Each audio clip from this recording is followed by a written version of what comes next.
actually think vibe coding is great. Like, people are gonna be like, I don't trust AI. No, trust AI. It's just using information. So this is gonna sound really stupid, but I use Cursor, Anti-Gravity, Windsurf, and Claude Code all at the same time. So I have 5 tabs running Claude Code for my project. Maybe at a time, if I'm at flow state, I'm using 30 tabs of AI coding tools.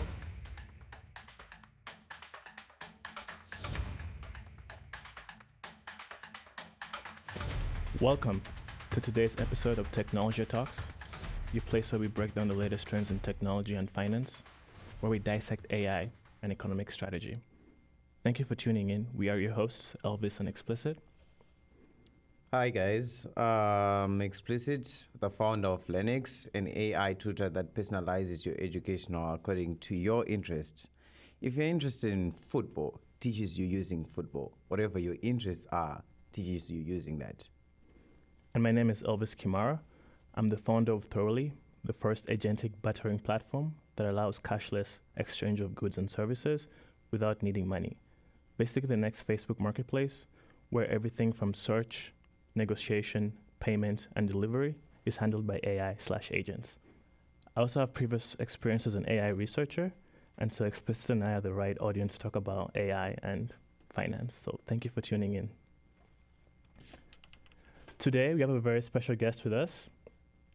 He's a CS major at Iowa State, previous engineer at Principal Financial, previous contractor at Collins Aerospace, undergraduate researcher, founder of Scala News, founder of Brick, that we shall talk deeply about. I'm very excited for you to join us today, Mr. Asray Gopa. Hey guys, how does this work? Oh, cool. Hi everyone. Hi to everyone on the podcast. Thank you for joining. Yeah, it's a pleasure to be here. Yes. So, like I said, I'm really happy that you could join us today.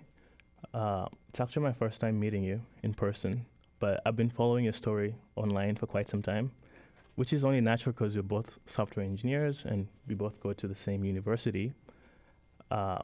You're also very active online, so very easy to follow. You're in platforms like LinkedIn, TikTok, and Instagram. So we were able to get quite a lot about you online. Oh, man. No, there's a lot. There's a lot. Yes. So, like I said, you're a great storyteller, being on all the platforms that you have and the audience that you have. You're the president of Algorithmic Club. You were able to bring that back to Iowa State for the first time, and we're going to talk about where that's heading and where you're taking us in general. You're an active member of Entrepreneurship Club. You've been pitching at Iowa State and also across the country. You have won Project of the Year last semester for Collins Aerospace, Senior Design. Project Project of the Year for app design, but we did Collins Aerospace for senior design. Yeah, for senior design, that's what I meant, yeah. Previously senator at the student government here at Iowa State. You're a patent holder for technologies that I cannot describe. You are an Iowa State representative at the Okoboji Entrepreneurship Institute. That's a very private, select group of people that represent Iowa State for entrepreneurship. You were once LAS Start Something Innovator of the Month. Glad to be connecting you to our audiences today. Cool, yeah. That was a very strong resume. I don't think that could ever be me. I know I've said this a lot, but no, your portfolio seems really great, and we really do appreciate the role that you're taking in the tech space, working on Scala News, making news available to people, being the founder of the Brick. So if you just want to get into more details about knowing you so that our users know more about you, what really got you into like computer science? Yeah, actually, when I first got to college, I didn't want to be a computer scientist. I wanted to be a finance major. I never coded before, but something that I really wanted to do for the rest of my life was like have the opportunity to build things and like make it more of an impact on the world. my dad and my uncles and aunts are all in software engineering and computer science, but that wasn't the thing that got me into it. It was more like I really wanted to do something with my life that could be solved with a higher science, and that's what computer science gave me. No, that's actually interesting because I was also in finance at some point. I'm still a finance bro, but I've joined the tech bros, which is interesting. I can see the quarter zips. Yeah, it's only for finance people. Most people wouldn't get it. So, me, I'm so brutal. My apologies before we even continue. Are you regretting your choice to get into computer science based on what's happening in the AI space and just like the technological space at the moment? What was that? Oh, do you actually regret being in computer science based on like how employment issues are in the tech space? I don't regret being in computer science at all. I think AI actually has helped us a lot more in the last 4 years. I was lucky enough to be at the start of the boom, so like when ChatGPT got popularized. So I think it's definitely more of a help than a boon to most engineers, because with the rise of Claude code, vibe coding agents, and stuff like that, we're able to make more progress in software engineering, and it also helps computer scientists be the best version of themselves. That's actually interesting. That is kind of the message that we always try to spread across our channels about how AI is more of a good than a bad thing to the society overall, to software engineers, to computer science students, or even anyone who's interested in computer science. We have talked a lot about how right now is kind of the best time to actually be getting into computer science and related fields because it's lovely. You can do 5x things that you were able to do before, so which is fascinating. But why Iowa State? To be frank, it was really cheap. But it was also the place where they invented the computer. John and Tanisov invented the ABC computer, and I thought that was pretty cool. Wait, fact check me on that. I don't think he invented the ABC computer. No, I think it was just the first digital computer. Yeah, but no, I thought that was pretty cool. Also, another reason was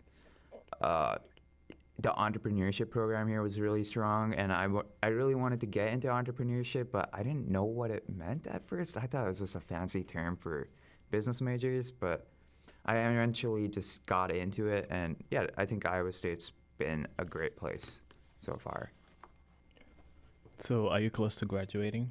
Yeah, I'm close to graduating. I'm on officially. I'll be graduating this May, and I will be off to sunny Des Moines, working for a Principal Financial Group. Nice. That's something we were curious about. Yeah.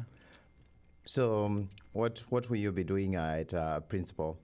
At Principal, I'll be working as a software engineer for their actuarial group. So I'll go up to actuaries, figure out what needs they want with their data and how to make their data flow better and build them like websites, apps, and dashboards to better visualize their data and stuff like that. It's a lot of just software engineering for actuaries. Wow. So that's really nice. I wanted to ask a specific, how do you get to know such people like Asray? How do you build your connections? I'm really curious. Put me on. Asray, do you still remember when we first met? Yes, I do remember.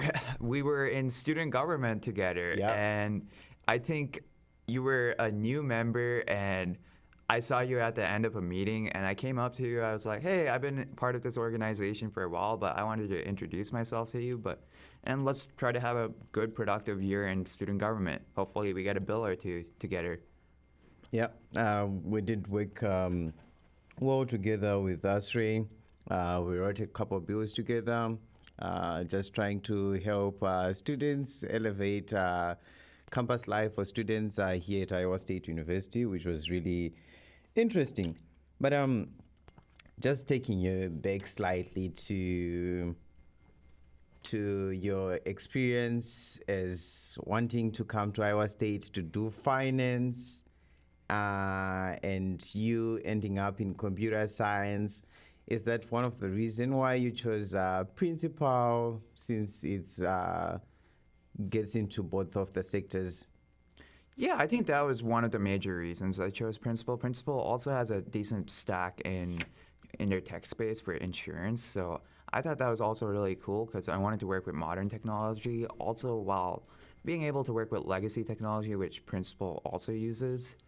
They also offer a great work-life balance, which is something I really wanted because I don't think we're on Earth to like work a 996. That's my opinion, but I think people should have fun even after work, and I think Principal offers that too. Oh, that's actually interesting. Because one thing that I noticed from your portfolio, correct me if I'm mistaken, was that you started the algorithm trading group after working at Principal. Did like your experience working at Principal have a part in you having the feeling to revive that organization back to Iowa State?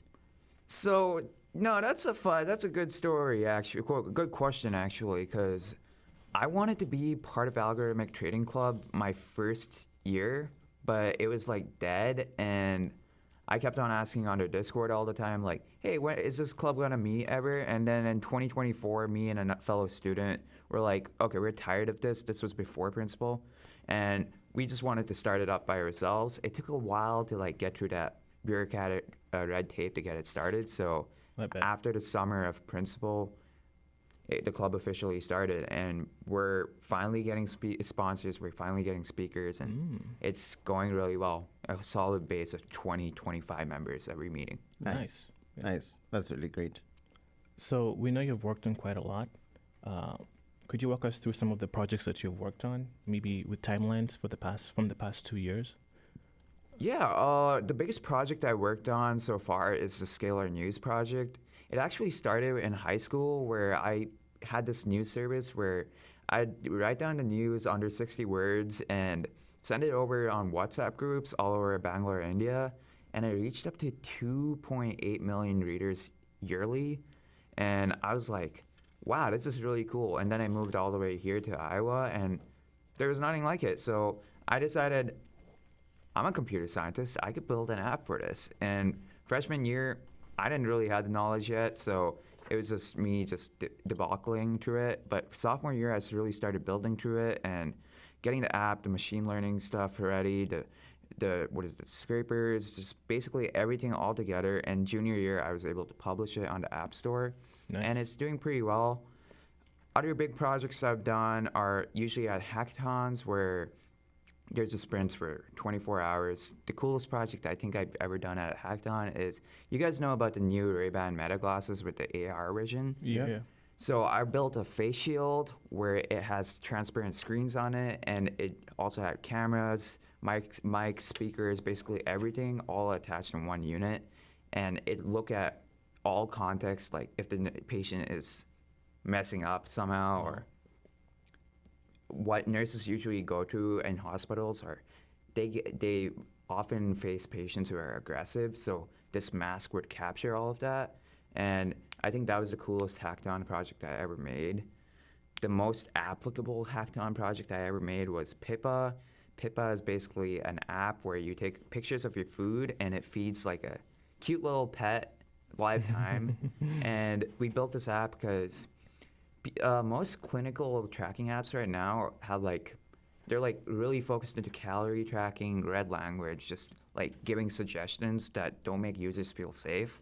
And I think that's what Pippa helps with. We don't show how calories are tracked. We're more like encouraging users to like eat more with anorexia recovery. So I think Pippa is probably the nicest app I ever made. It also, it solves a good problem, which is what every project should do, in my opinion. No, that's actually interesting, and I can see that you have done a lot of projects. You being positioned in that position of taking so many projects, how do you think people should approach taking projects, especially with the rise of AI? How do you differentiate yourself when you're making any of your projects?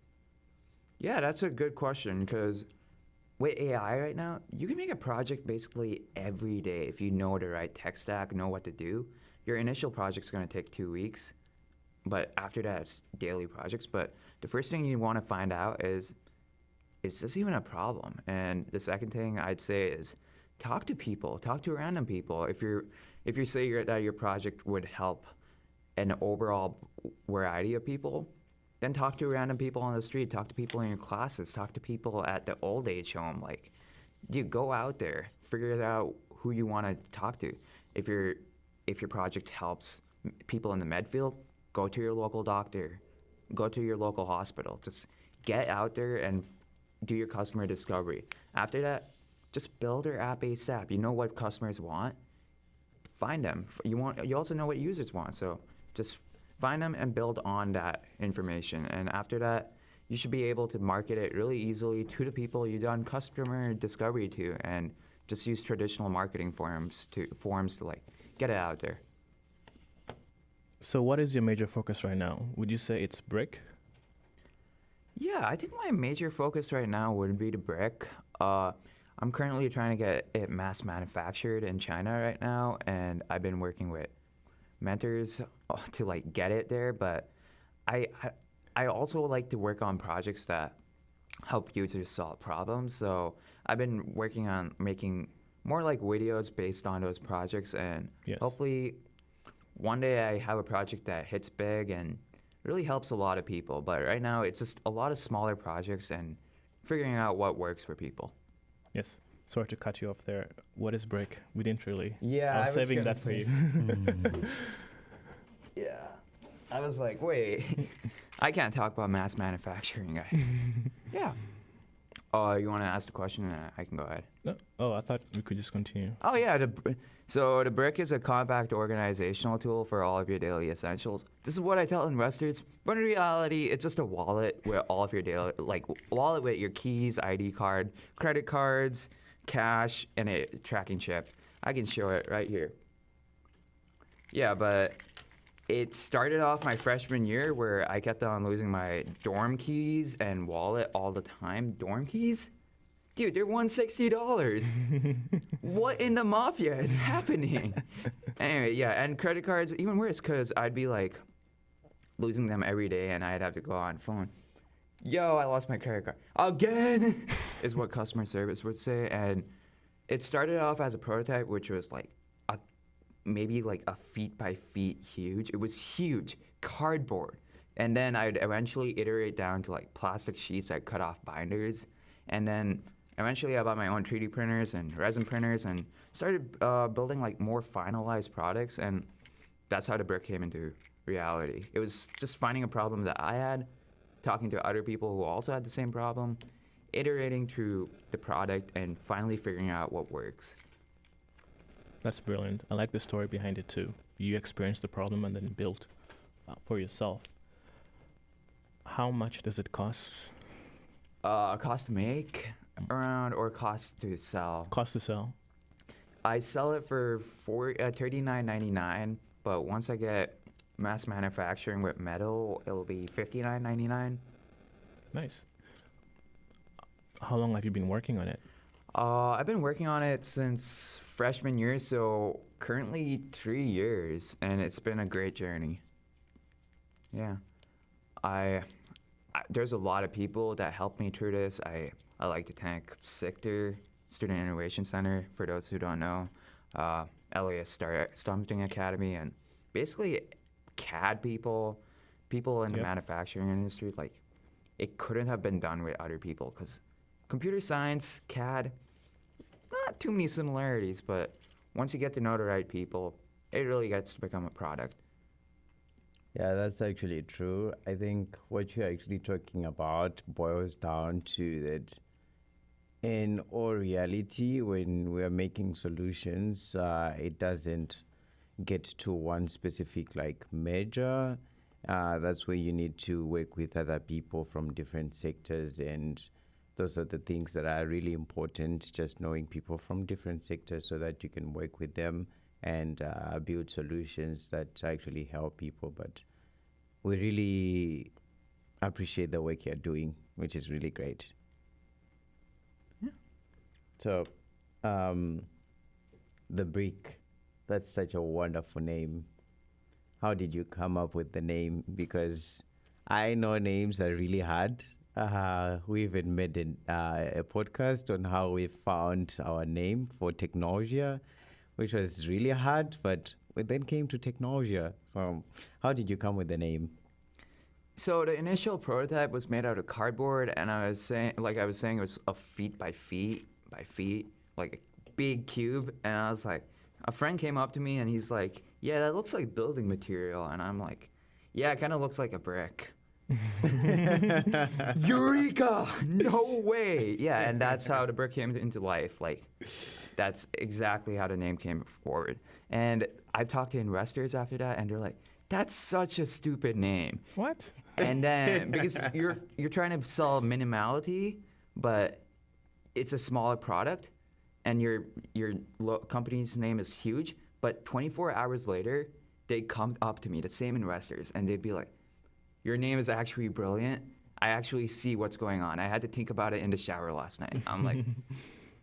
No, yeah. but I do get the concept that, like, you kind of name it in a way that it is not, like when you're talking about something which is compact. Yeah, exactly. It's ironic. Something compact and you call it the brick. Someone will be like, okay, what's the linkage here? You know, it gives someone like something that they think in the shower, as you were mentioning, which is really great. It sticks to the brain. See, I like the name, but for me, it's more of the spelling, like BRIK.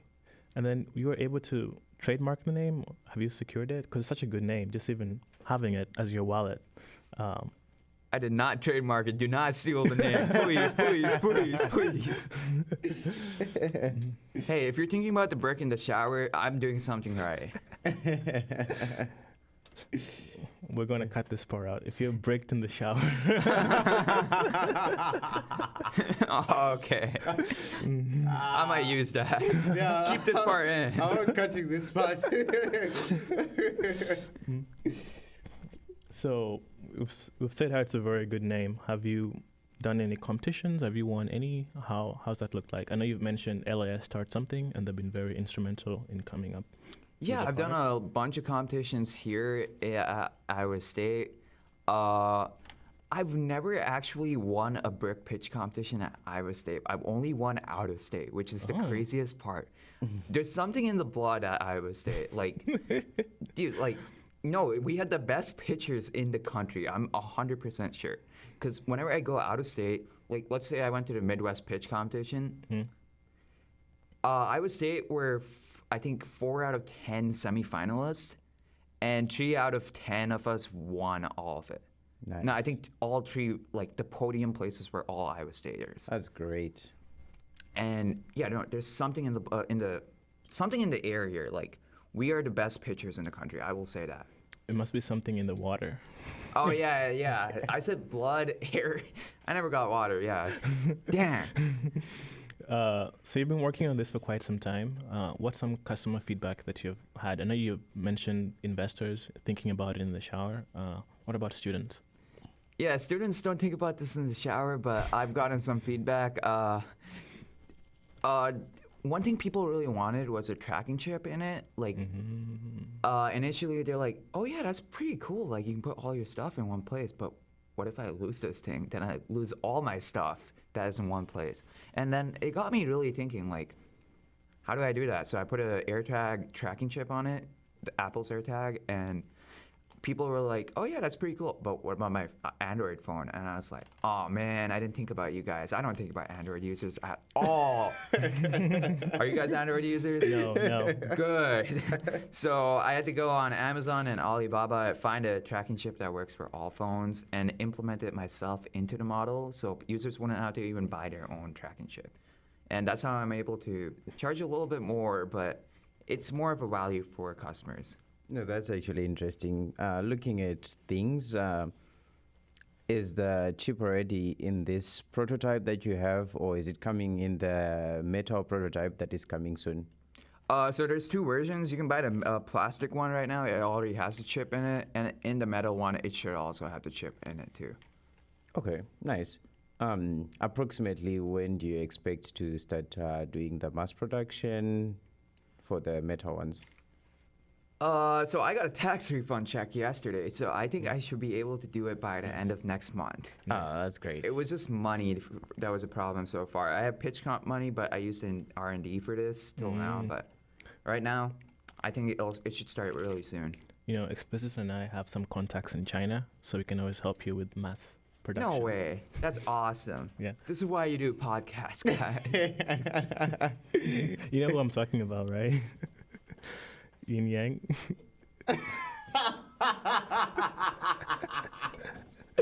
Everyone is Silicon Valley. Oh, Jin Yang? Yeah. Yeah, I love that man. He's my uncle, by the way. He invented not the brick. Yeah, not the brick. Yeah, hopefully he's not watching and stealing your trademark too. But yeah, in terms of software, what's your major focus right now? Or what's something you're building with AI currently? I think for software, my major focus is now making hardware-based products because it's kind of getting boring to the point where, oh yeah, let's build a website, guys. Let's build an app. But there's a lot you can do with hardware. Like, there's a lot of sensors out there. There's robotics. Like, I really want to get into that. So I've been experimenting more with robotics recently. I'm making this cute little thing that sits on your car, and you can say, "Hey Siri," and the thing like looks at you immediately and like answers your questions with an animatronic mouth. Yeah, just stuff like that. I'm messing around with Raspberry Pis, Optiplexes, but something that's really cool that came out recently was OpenClaw. Yep. Have you guys tried it out? Yep. No, we've had several podcasts about OpenClaw actually, and we're building our own OpenClaw. No way, that's awesome. We cannot talk much about it right now, but be ready, it's coming. Yeah, the agentic OS is coming. Ooh. So yeah, there's also stuff like PicoClaw, RustClaw. They're making it way easier to put it on like smaller pieces of hardware, and it's just becoming easier to do businesses every day. Like me and my friend Justin were talking about this yesterday. We want to make coloring books for Hindu temples. It's really easy to get them set up. We just AI gen the coloring images, and then we set up an agent that reaches out to every Hindu temple all across the country. And whenever someone says yes, we'd have the agent set it up on Amazon and print it out for them. So we wouldn't even need to touch it.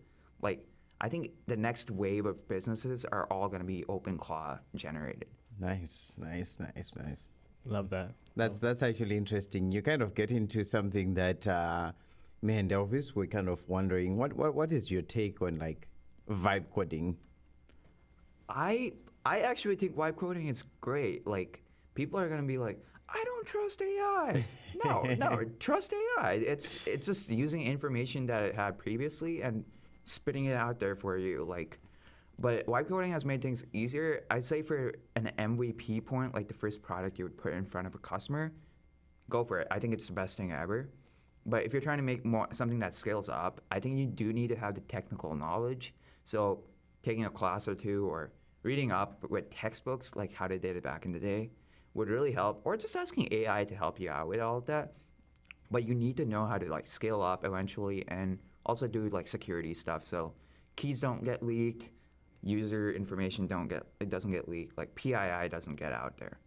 Yeah, which is actually interesting because I've seen even models themselves these days, when you give them your ENV files, they tell you that, well, these have been exposed, you should change them, which is actually interesting.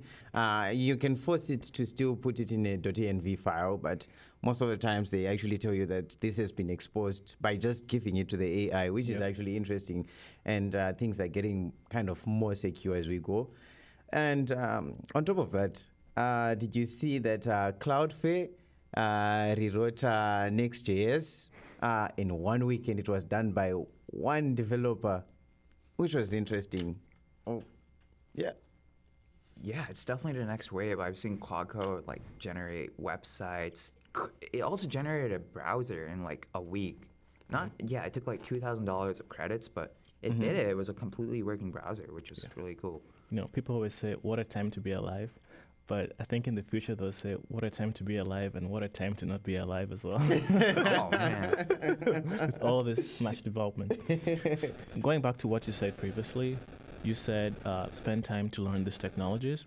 I think that's very insightful because I think a year or two ago, people would say, "Oh, everyone should vibe code," and then eventually hire a real software engineer to then scale the code. But I think what you just mentioned, you could just take one class, take a certificate, and then in 4 months be an expert that understands your technology and then scale it yourself. So no more trying to hire someone else to solve your problem, but then you growing with your AI. Yeah, I 100% agree.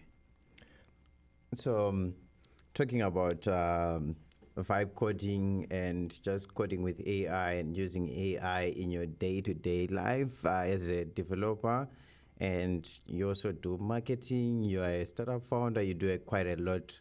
What's kind of like your stack of AI tools, maybe starting from your coding stack to whatever you use for everything else? So this is gonna sound really stupid, but I use Cursor, Anti-Gravity, Windsurf, and Claude Code all at the same time. So I have 5 tabs running Claude Code for my projects, for my apps, for my websites, for my independent research. I have Cursor running stuff for my algo trading stuff that I've been working on.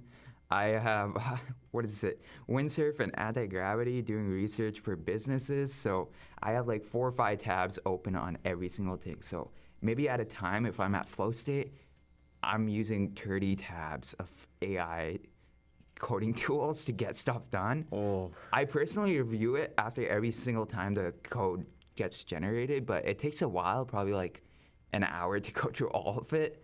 But it's pretty goddamn good because it gives you a fully and my prompts are that good where to the point like it builds everything that I want. See, chat, this is your competition.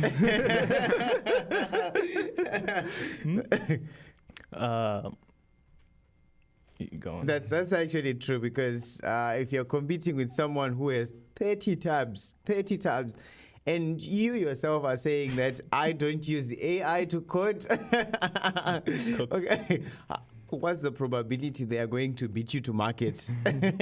You know, they always get the first movers advantage. But looking into all that, looking into your stack, 2 days ago, or was it a day ago, I saw Perplexity introduced like an alternative to Bloomberg.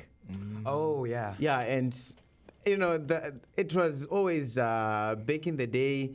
Bloomberg cost about 30,000 for subscription a year, and they actually just like prompted it, and it was made. Bloomberg. So I did see that. Bloomberg Terminal. So are you looking towards like trying it out for your algorithm trading and just like maybe getting data from there for your tools or something like that? Yeah, so algo trading is more of finding the edge in the markets. So we don't really use what analysts want to tell us. Okay. Like if they have a position, it's more of like trying to find a statistical edge rather than what the market really thinks. But we also have been experimenting with like sentiment analysis across the market. So I think Bloomberg the new Perplexity terminal is going to work out really great. I think it's just a good thing. Like what is it? Let's get rid of Bloomberg terminals. Let's go to like the most open source terminals ever. Because who's spending $30,000 on a terminal other than a school or institution? I know Iowa State has what, 2? Oh, we have a couple. Yeah, We have a couple. But you can get a student plan for $250, I'm pretty sure. But yeah, I think we have to start building stuff like that. Make stuff more open source. Oh, that's actually interesting. I'm glad to hear how much you are interested in the open source because Elvis really love open source projects. Elvis thinks that the future will be free programs, which will all be open source, which I kind of disagree with, but that's a topic for another day. But you talked about entrepreneurship and the algorithm club. What really made you bring back the club? Yeah, I wanted to join in my freshman year, but the Discord was like dead for like 3 years, and I decided, well, it's time. So I recruited 2 of my friends, and they're like, yeah, this makes sense. One of these friends was also looking for the club like since 2022, and then in 2025 we're like, please, please, please, let us have the club back, and they're like, okay, and eventually the club restarted. It kind of sucked initially because I'm not the best teacher, I found out. And we had 40 members at our first club meeting. I taught. 5 people returned back. So then my co-founder, Arjun, I taught led the meeting plans. And we did so much better. We're back to like a strength of 25 to 30 club members. And yeah, I think it's really important that we get more Iowa State students into this stuff because we're not really known for algo trading or quant finance or higher finance here at Iowa State. So it's good to get people into it. We're targeting more people like who are currently day traders but don't really know how to code, and also CS students who don't know the finance side. So it's just perfect for all of them because they can start algo trading really, really quickly. I can attest to what you just said because I joined the club like 4 years ago, and I was in the Discord, and it never like turned on. And then I think was it last semester, I'm just like notifications like every 2 minutes. Algo trading club is back. I'm like, what's going on? No, I love one of the things that you said. It's something that most founders and even anyone who's not a founder face. The ability to admit when you're not as good at something is one of the hard things, but it's the things that makes things move forward. If you had, he actually mentioned that how he noticed a weakness in like delivery to people, and he gave lead to his vice president, which is actually great. And I think those are the things that makes big organizations in the future. And no, that's actually really great.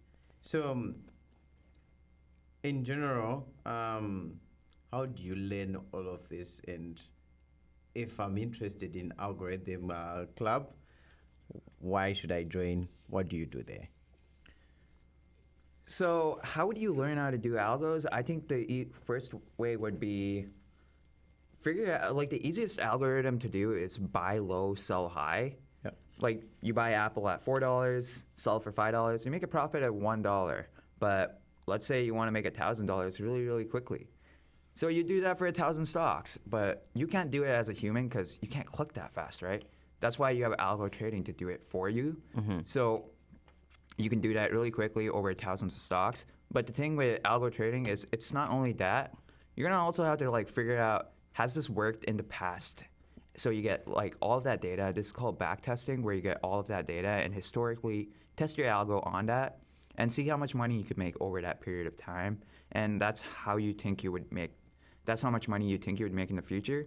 But the things we really want to teach in the club are those statistical edges, like buy low, sell high, but with more stuff like straddling, like getting money at the last 5 minutes of the market, because we know sellers sell all their positions on Fridays before they go home. So if you get in on those last 5 minutes, put it short, you're gonna make a bunch of money. Same thing with the opening of the market, where people have to open up positions. So you put you'd also buy low, sell high in those periods. So you also, what we're doing at the Algo Club is teaching you how to find those things and building out those programs. Because we want to be able to like take a history major.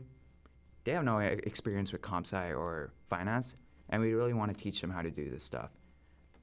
I know you mentioned day trading and quant. Are you also looking into prediction markets?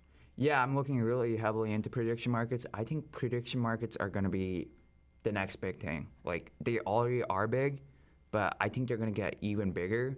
I am worried more about the insider trading stuff with Yeah. prediction markets, and also the free market media of markets. Like one day we're gonna be able to make markets ourselves. Like let's say one day, unfortunately, someone's like, this person's gonna have a cold on this day. I don't know. People will make anything happen to make sure that person has a cold. True. You know, a Kalshi user called Kelvis24 just made so much money. 6-7. What's your opinion on Kalshi and Polymarket? Polymarket just launched in the U.S. recently.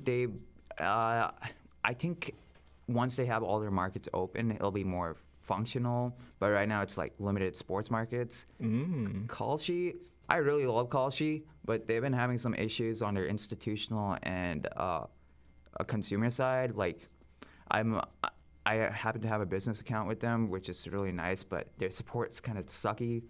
But on the customer side, the app's been going down, like during the NFL especially. So they had to get their stuff together, in my opinion. And I think these are the markets. This is how people are going to make money in the future, especially with algorithms. Yeah.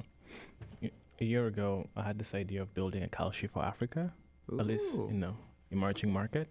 I still have the idea, but we'll see. You should really look into it. I was going to do it for India, but India has laws against it. Oh, already? Yeah, this was 3 years ago, actually. Okay, wow. They've been on it. They do not like this stuff. So Wow. you would have to look into regulation. The way that prediction markets work these are swaps. So you'd buy contracts, and you would have to work with your local CFTC or the FTC of any African nation you want to get into. Have you followed the story of the Polymarket founder I don't and think how it started? Nope. Because Spencer and I, we were watching a video about it. He began Polymarket in 2020, and back then it was illegal. But he did not give up, and I think he almost got arrested. And I think the previous administration was against Polymarket until Trump came into power, and now prediction markets have become like a thing because of Trump. But for me, the story was very inspiring because, first of all, don't give up. You know, when you follow the Kalshi story of the lady and her Brazilian co-founder, Yeah. they've worked on it for a very long time. And it was a very visionary idea because what do you mean prediction markets? What do you mean gambling on anything, right? But they didn't give up and they waited 6 years and now it's their moment. They're 30 billion plus company. So yeah, founders, don't give up. You could be working on something that's brand new, but who knows? Just stick to it, put your head down. Maybe in the next 5 years, it'll be your moment. So yeah. Well, that's actually great. That's wonderful words from Elvis. Yeah. But Asray, you've done a lot of things in entrepreneurship. I always see you everywhere. When I hear entrepreneurship, it's like hearing Asray because it's literally everywhere in terms of entrepreneurship. What awards have you won around entrepreneurship and any awards? Yeah. There's a lot. No, I wasn't trying to be cocky, but there's a lot. Okay, the major ones. No, I agree because I wanted to text you ahead of time and say, come with a list of all the awards you've won because we're going to ask you. Oh, man. So I'm part of Sigma Nu Tau, the entrepreneurship fraternity. So I won the Founders Award for that. I won the Midwest Pitch Competition. These are the major ones. I won the ISU Innovation Prize in 2023. I won a handful of hackathons. Oh, man, I can't name all of them. The Hack Midwest, Hack DSM, Hack Kansas, DSM Hacks. There's a lot. Ivy Hacks, Swan Hacks. Yeah. There's, what else? Yeah, no, there's been a bunch. I think competitions are a way to like measure how you've grown as a person. When I went to my first hackathon, this was actually with a YC company, Clayton Farms, and I didn't know anything, but I kind of won that hackathon, which was crazy. But I didn't know how to code. I didn't know how to do anything. But at my latest hackathon, I was able to like build everything. I built the library. I wrote Rust code, low-level code, hardware, software, basically everything. This was like a major improvement. And same thing with pitch comps. The first one I did, I couldn't get a word out of me. Like, dude, I didn't know what I was saying. But the most recent one I did, it was like the most polished pitch ever. And I think people just need to keep on trying and improving every single time, like figuring out what went wrong. That's wonderful. Oh, that was a lot. That was a lot, and great job there. I know you have done this so many times, and it has become somewhat a part of your life, to an extent that you ended up making an app to track competitions across the US. How did you go about that, and how was the whole thought process behind that? So the ISU Papa John's Entrepreneurship Center also has a list, but they don't really update it too often. And I was missing out on a lot of competition events and like deadlines. And I was like, oh man. So I built a thing called Pitch Post. Basically vibe coded it. It took an hour or two. And then I had Claude code and a rod scraper, just go through Chromium and just scrape for all those competitions and put it on the website. I've gotten a bunch of educators to reach out to me, and they also like put their competitions on it. But it was mostly a platform for students to get more into pitch comps, because I kind of noticed that with Iowa Staters, like we have great pitchers in house, but we never go outside of the state to pitch. True. On that, were you also trying to get into like VC and bigger competitions? Is that something, venture capital? Yeah, I'd love to get into more bigger competitions, bootstrap my way through. I'm not a big VC guy. All my interactions with VC have been kind of sleazy. Like, I don't know if they're there to like steal my idea. That has happened before, or like just get information out of me, like know more about my market. And I don't know. I'm not a big VC guy, but I think bootstrapping is where I'd go in the future. It's the dream, though. After you've conquered like local pitch competitions, you're like, are there bigger competitions I could go to? If let's say, for instance, you're in Stanford, where there's YC across the street, you'd probably be doing a lot of brilliant stuff there. So, yeah, no, YC would be cool, but I think it's kind of fallen off. Not gonna lie. I saw this startup where it was Cursor for Google Docs, and I'm like, bro. Oh yeah, we're gonna do AI for meeting notes, and I'm like, okay, little buddy, we're gonna make magnetic battery packs that you can put on your phone. How is that a YC startup? Brain rot for Cursor. Oh my God, brain rot for Cursor. Like the list goes on. Like the ideas out of YC now are stupid. But back then there were visionaries like True. Airbnb, Stripe, Dropbox, like. These were companies that were actually doing good, but now YC is more like, how do we help support more startups? Yep. You see, I wanted us to make a podcast on that in the future, because I think in the next 3 years, YC is going to be relevant. I feel like at some point, because of how fast we're building, let's say if you have a new idea, you love the idea, right? From 0 to 1, it's now like a 3-month, 4-month adventure if you're really fast and fast in shipping. And so maybe people will get more burnt out like quickly, and also because they have all the resources, they might not even look into YC, So over time, they'll be very irrelevant, I predict. But that's something we can talk about later. Maybe they'll pivot to something like hardware, which is maybe capital intensive. But I think maybe the AI, the YC era of like tech, which is software mostly, maybe it's probably coming to an end based on like what they've been funding lately. Yeah. I think software side is coming to an end. It's going to be robotics and data centers in space and stuff like that. Yeah. Drones. See, you on our first episode, you mentioned about predictions and big lips. Yeah. You just made one. You're like, in a couple of years, YC is going to be dead. We should talk about LinkedIn shit posting in a quick. I also know the time. We might have like 20 minutes. So we also know that you're a founder that has exited before, and you've sold your startup. That's pretty exciting. Yeah. Tell us what you can without going too much into it. I really can't. Oh, yeah, you're NDA or something. Yeah, like I can't even talk about my call and stuff because, oh no, national security. True. Very important. But that's nice that you have exited before. And I also know you talked about tips to win competitions. You just said treat every competition as a learning experience and then get better off of it. Competitions, at the end of the day, are storytelling. You have to be the best storyteller. Nobody ever cares about your product. Like, oh yeah, I spent 50 hours on this. Nope.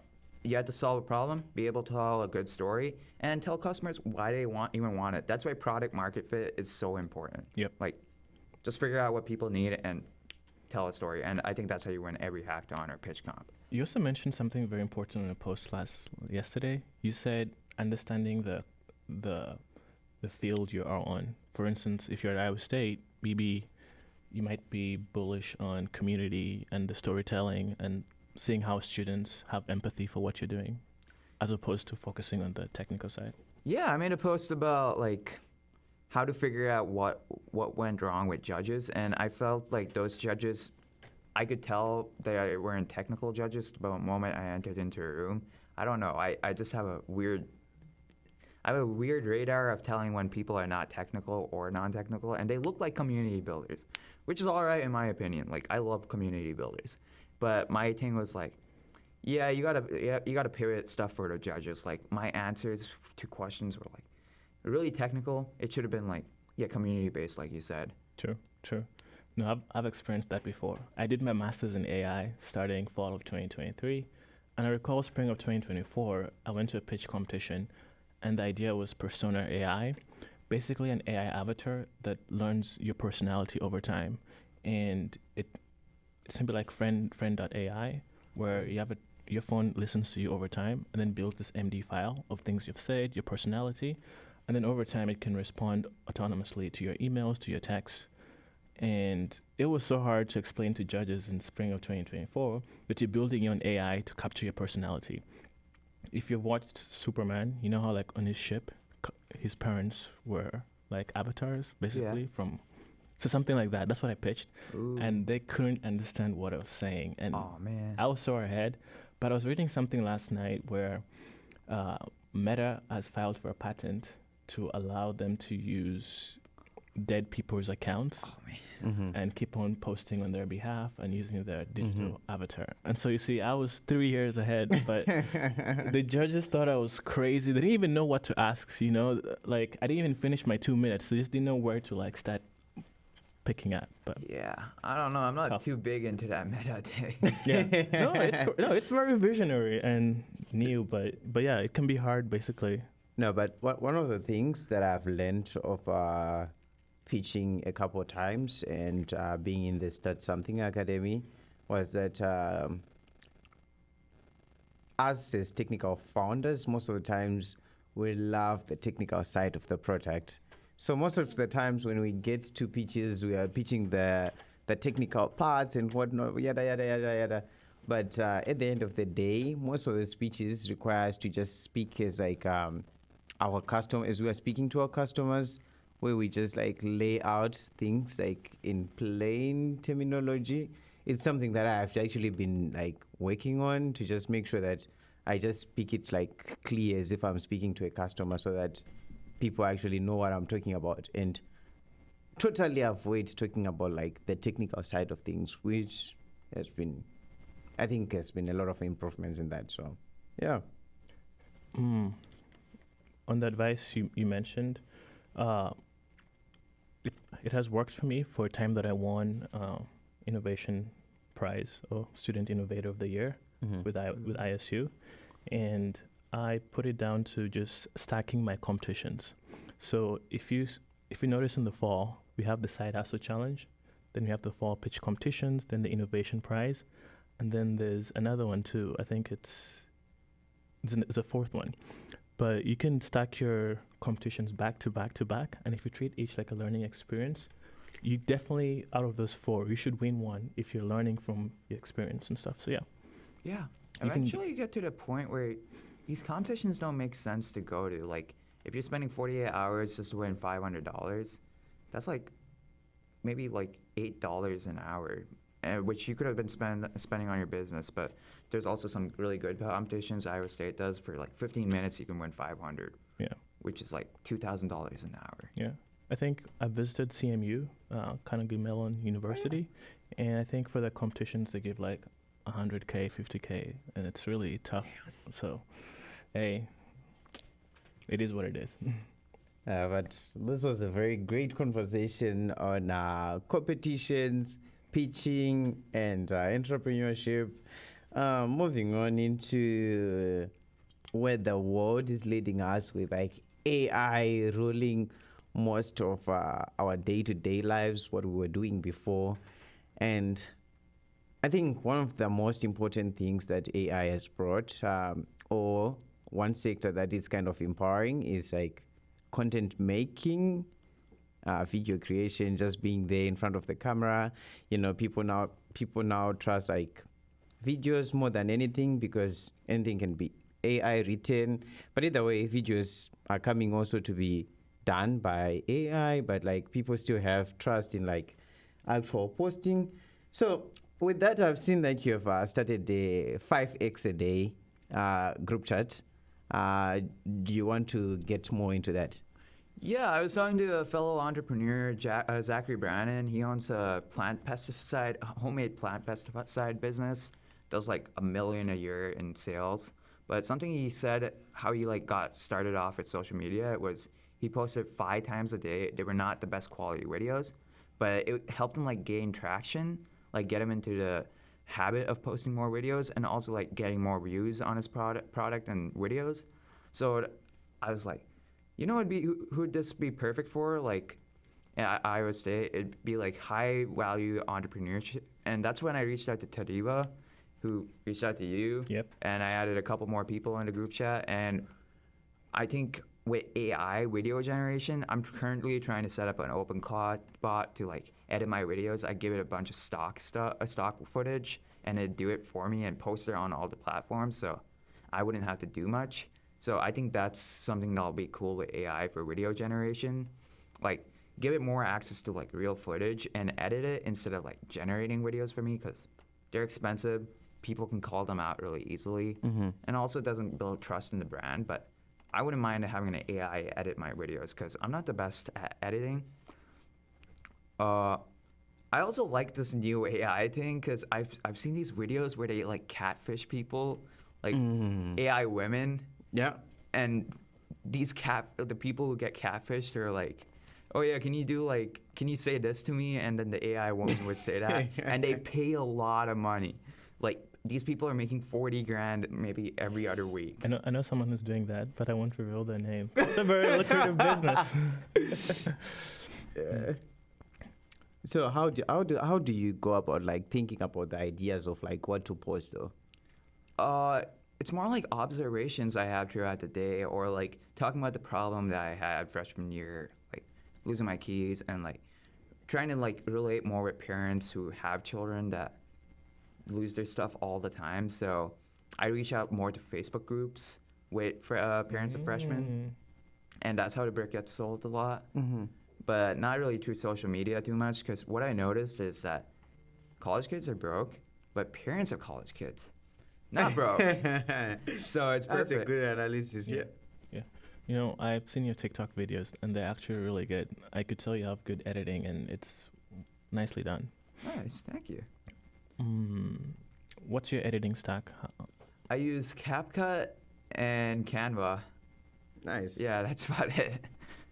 I'm not a fancy editor. I know people use like OpenCut or I don't know, OpenGX or something like that, and they get really good results with that. I'm trying to get more into it. I'm not the best video maker yet.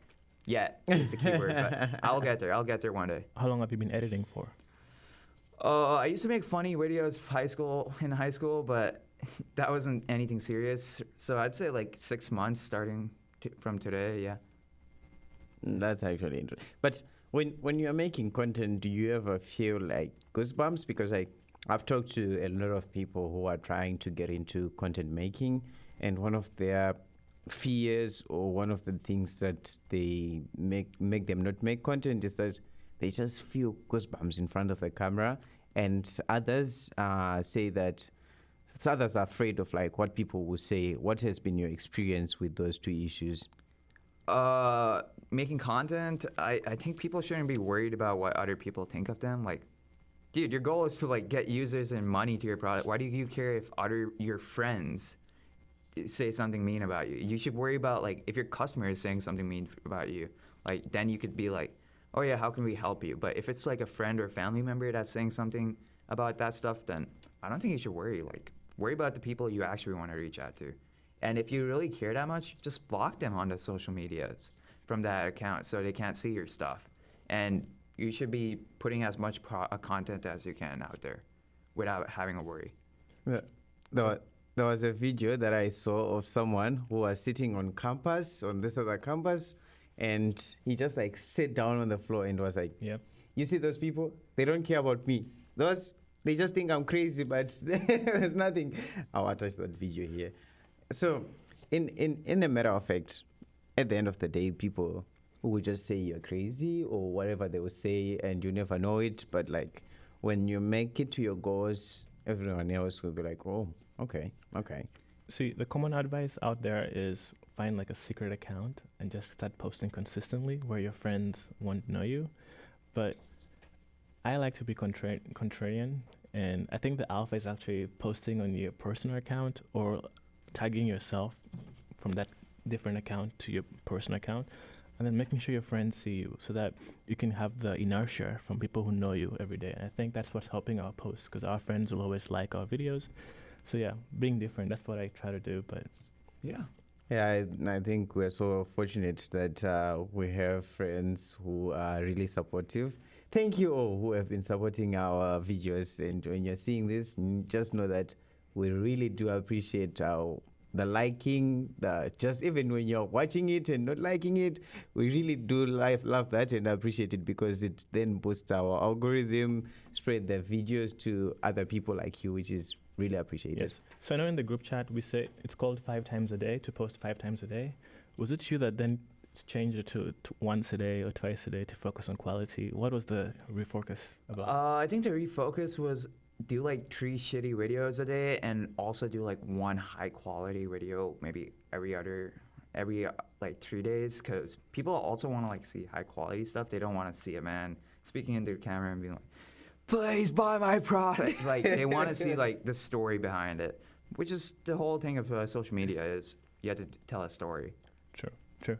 And I know you say you don't do long form content like podcasts like we're doing. You do short form. Are you thinking of getting into long term in the future? I think if I have enough to be said, like if I'm a thought leader in the space eventually, yes, I do long form. Like, but right now I'm a college student graduating really soon with like random experiences. But eventually, if I'm ever a subject matter expert expert in a certain subject matter, I do long form. But right now, no plans for it. I would say you are you're a thought leader when it comes to LinkedIn. Are you thinking of doing short form video for LinkedIn? I know you do short form for IG and TikTok, but LinkedIn is the new alpha. Because I do post consistently on LinkedIn, and I've been getting a lot of likes and people reading my content. But getting into video, it's been a learning experience, and it's harder. But what I like from this is learning, and it's also hard, and it's also very niche and underserved. And so you getting in early, or just jumping onto that too, would be a new alpha, I think. Yeah, I've been posting more like, clickbaity LinkedIn posts recently, like for the last week or so, and it's at 100,000 impressions. For real? In 1 week. Yes, like these would be like the most basic takes ever. Like, yeah, people have to stop posting about their losses or like participating. They rather have to like post about what could have been better, or like stuff like Iowa State's gonna be the next Wall Street recruitment area. Stuff like that, the most basic old man's yelling at the sky takes, but they're doing surprisingly well. We're going to get into LinkedIn maxing in a bit, but I guess what's the importance of community or having a group chat of like-minded people to help you post and stay motivated? I think you should always have a community because some people go through this alone, and the number one thing I hear from these people are like, I wish I had someone else going through the same thing and we'd figure things out. And that's why I really want to form communities here at Iowa State that help people, like, even if they're at their lowest, like, try to get some motivation and do the things that they want. Nice. Okay, transitioning into LinkedIn maxing and LinkedIn shitposting. What's your take on that? I think LinkedIn is probably the stupidest platform ever, like the stupidest social media ever. Like, you can say anything on that and you'll get views and coverage. I don't think people actually get jobs on LinkedIn. I'm not convinced anymore. I saw this post earlier this year. It said LinkedIn is the new TikTok, and at first it didn't make sense, but then I began to see the signs, and I think it's actually true. We also have a lot of 17-year-olds these days and 16-year-olds who are getting into LinkedIn, and you can they post the craziest stuff online. Dude, yesterday, I think this freshman in high school was commenting on my post. He's like, perfection isn't everything. And all the products brother, you are 15. You did not do anything. Do not comment on my post. Yeah. What's the craziest shit post you've seen on LinkedIn? The Clash of Clan post, dude. Like, I'm a level 17. Like, these don't matter anymore. Like, I don't think you can get a job off LinkedIn. I think it'd be cool if you had a startup. Like, you'd tell people that's how you get more eyes on it. But I don't think it's career anymore. It's still done. I think LinkedIn's over. Yeah. The craziest one I've seen that I know you reacted to, because you know how you can see what people are reacting to, was this one guy. I forget what college. Maybe it's Austin. He has like this hottest, like hot chicks with him, and then it's like clickbaiting. It's like, oh yeah, that guy from Penn State. Yeah, from Penn State. Yeah, so it's like with 6 models basically, and then he's in the middle, an average-looking guy, and he's just like, I made it to the top, man. Yeah, that's what he said. I'm the new top G. Someone posted, I'm announcing that I'm excited. And we're done. Was that Eric Wu? Yeah. Oh, I love Eric Wu. Who are your top voices, people you look up to on LinkedIn, though? On LinkedIn, most surprisingly, Rishi Sunak, the former Prime Minister of England. Yeah, he has some good takes on finance and public policy, and I really enjoy those takes. I've been seeing Clinton Mooney recently. He went to Iowa State and also helps mentor some people here. But yeah, I like his takes too. They're like more like realistic startup takes. Who else has good takes on LinkedIn? I don't know. I see a lot of bad takes. I don't see any good takes out, honestly. Any advice to people who are starting to LinkedIn Max? LinkedIn Max, just post consistently, have the most basic takes. You're just clickbaiting at this point. Yes. So speaking of posts on LinkedIn, we got some of your most controversial hot takes. You said you want Stack Overflow to have a return instead of vibe coding. Yeah, we're at the point where people are not posting at Stack Overflow anymore. Like, it's going to zero really, really quick. And I don't know, ChatGPT was trained on that data. Like, most coding agents trained on that data. So we need to get it back. Like, I was talking to my dad about this. He was an early software engineer back in the 90s. And he's like, yeah, we didn't even have that. We had Yahoo.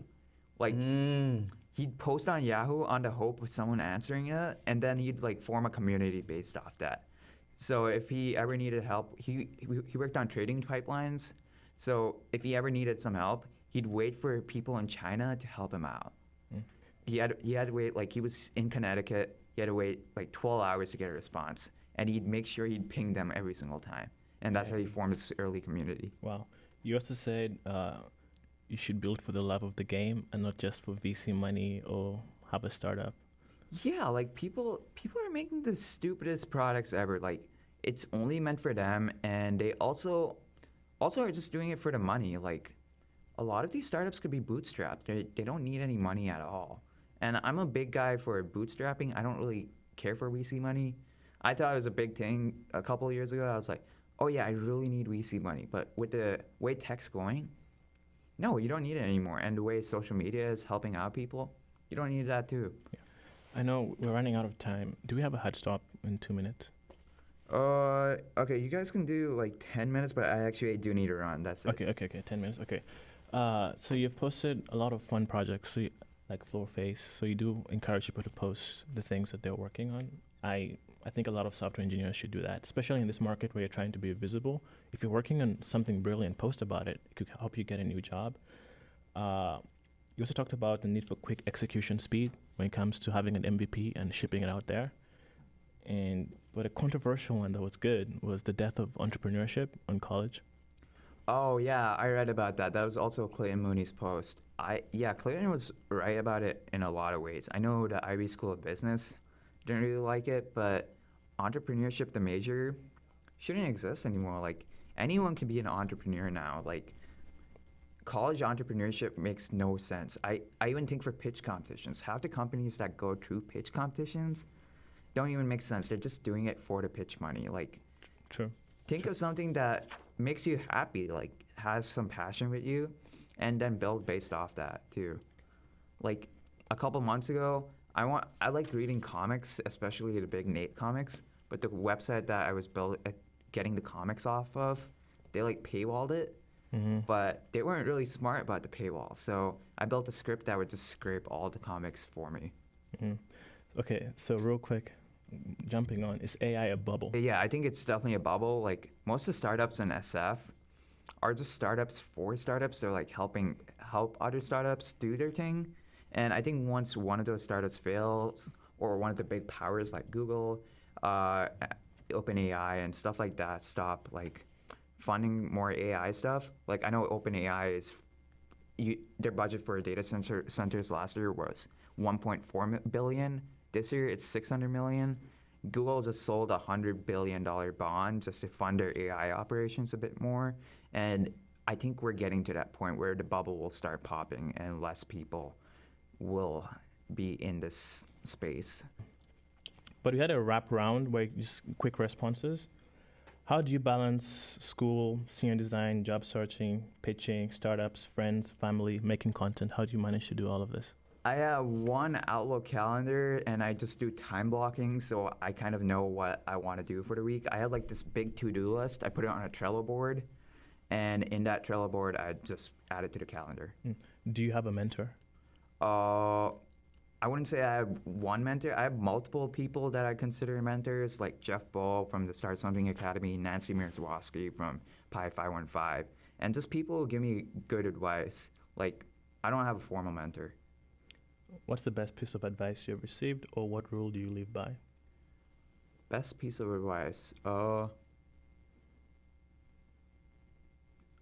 Best piece of advice is from that blue fish from Finding Nemo. Just keep swimming. That's good. Where do you envision yourself in the next 5-10 years? Not handing out fries at McDonald's. No, I'm kidding. No, that is actually good, especially tech bros, yeah. I don't know. I'd like to build a piece of technology that people would use, and also have like time after all of that to like travel the world, have fun, like do stuff that I love doing outside of tech. Okay, I know you mentioned keep swimming. Any advice you have for maybe CS majors? Just start. Just go out there. Start talking to people. Like, I know there's stereotypes of CS majors not being able to talk to people, but you can. You can actually talk to people, figure out what they need, and build it ASAP. You have the skills to do both. So just start. Exactly. That kind of comes to the end of our discussion. There's been just so much to dissect from this talk. I've taken away a lot of things, having 30 tabs or 30 agents. And for me, I think being curious and always learning and having high agency, like you made brick, but you're a CS major and you're talking about 3D printing and, just staying curious and doing stuff. And yeah, and learning, for instance, from the pitching and using that to win. You're doing a lot of brilliant things, and I'm excited that I get to meet you, and also our listeners get to hear about your story. No, I'm just glad that the future is in strong hands. I know once the generation that is there right now is gone, we're still going to have innovators, which is really great. Yes. Also, a good thing too that I've learned is just keep shit posting on LinkedIn. Try to have visibility out there, because in this world where AI is doing everything, if you're not seen, then you're invisible. But make sure you invest on your personal brand. I think that's going to be a key alpha moving forward. Having you here too, we're thinking we should have a school of hard knocks. Building a community for all of the people we invite, because there's just so much insight and would you be interested in joining our community? Yeah, let's run it. I think this will be a great community to join. No, it is actually real. It's called Builders, where we get different knowledge from online about AI, keep it together. And so yeah, we're glad to have you in it. Yeah, I'm down. Let's run it. Who would you love to pass the baton to and invite for the next podcast? I think Logan Jorgensen, he used to go to school here, works for Capital One right now. Great guy to talk to about tech. Another person would be Clayton Mooney. He used to be a YC founder here and runs Clayton Farms. Anders Lee, he used to run the club, Algo Trading Club, but he went to YC just recently. Nick Nice. Presley, he also ran the Algo Trading Club, and he just raised money for a new sports betting market called Melly Markets, where you can get a 50x multiple on trades. And yeah, those are some of the biggest names that I could think of that you guys should talk to. And my main boy, Big J, Justin P. Moran, the CEO of Supper Squad would be a great person too. You heard him. You're all invited. Talk to us at Technologia Talks. Anyways, thank you so much for tuning in. Please like and subscribe to Technologia Talks. Have a good day. Oh, That was brilliant. thank you. That was wonderful. Yeah.